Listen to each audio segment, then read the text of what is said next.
Zoom in. Stop.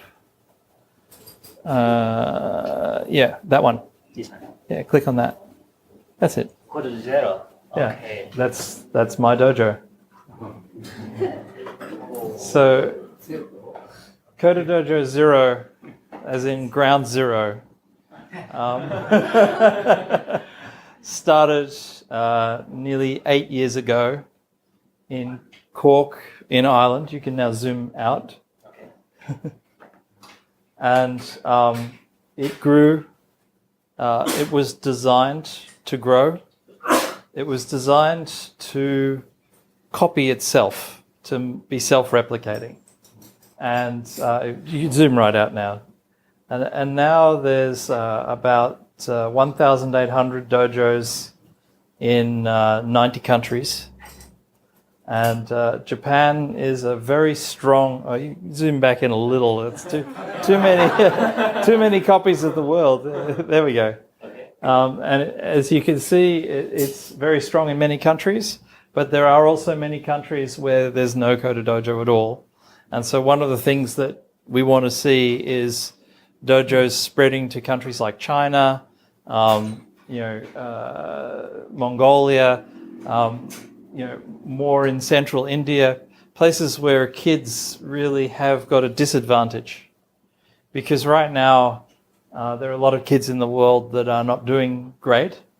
And if they can get code and internet, they can do anything.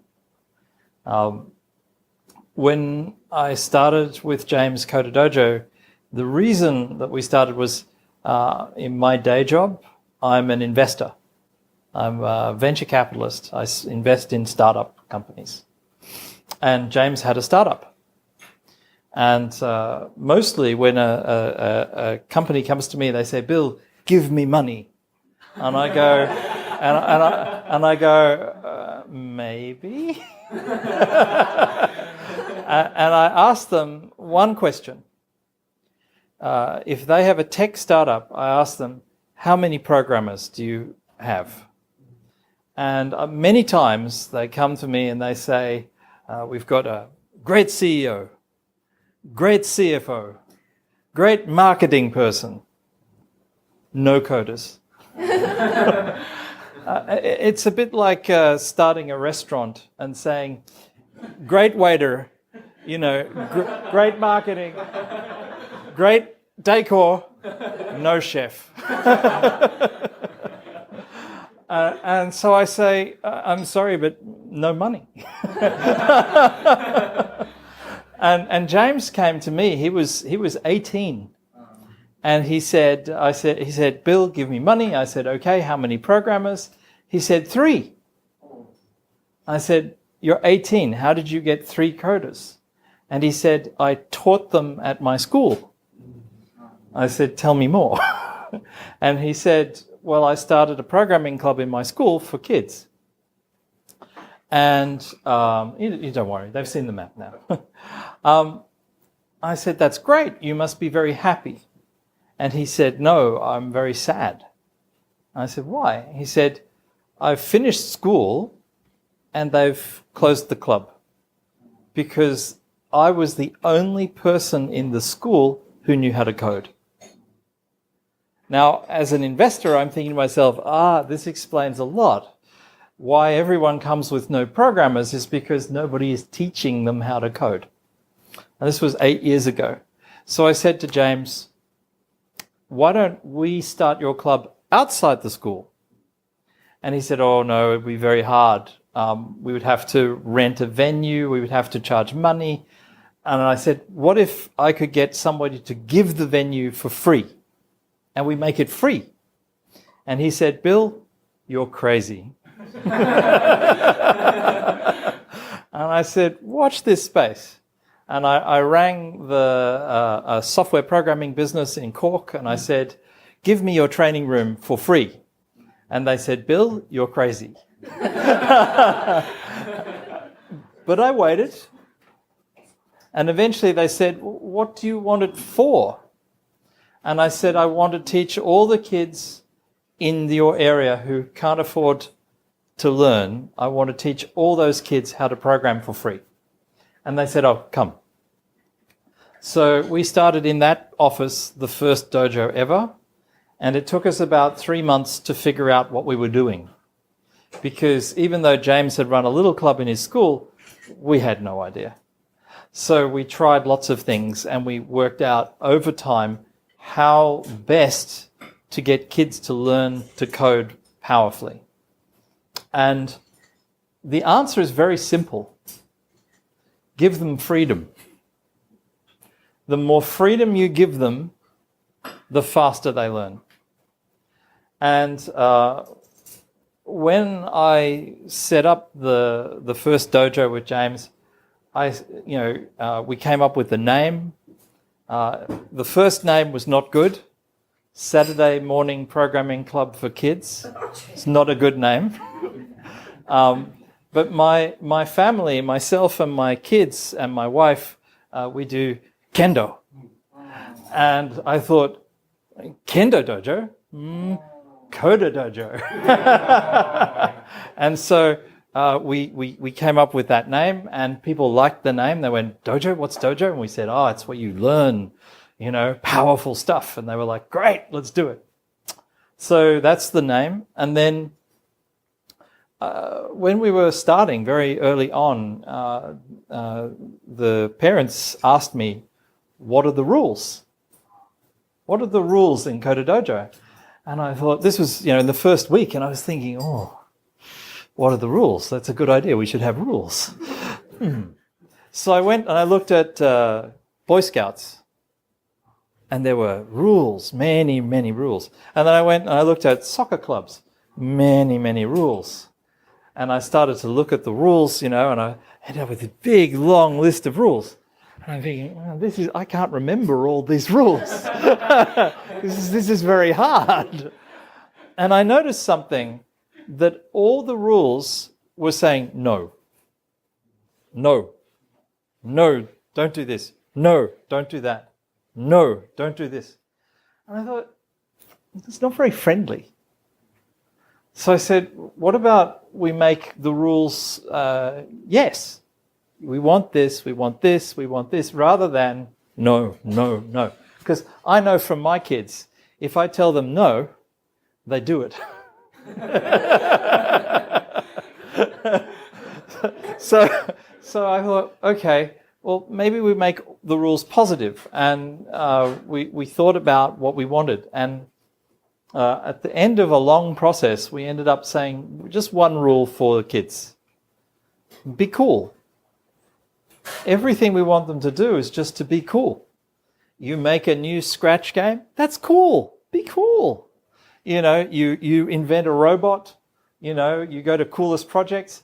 The one rule, be cool, became coolest projects. Because we just look for whatever is cool. And the kids know, if you say that's cool, they love it. And if you say, oh, that's uncool, they're like, oh, I don't want to do that anymore. It's much easier with just one rule. And it's easy to remember for me. Many times we were asked by parents, why don't you charge money? And the answer is, James and I decided that if you put a cost on this, you make inequality.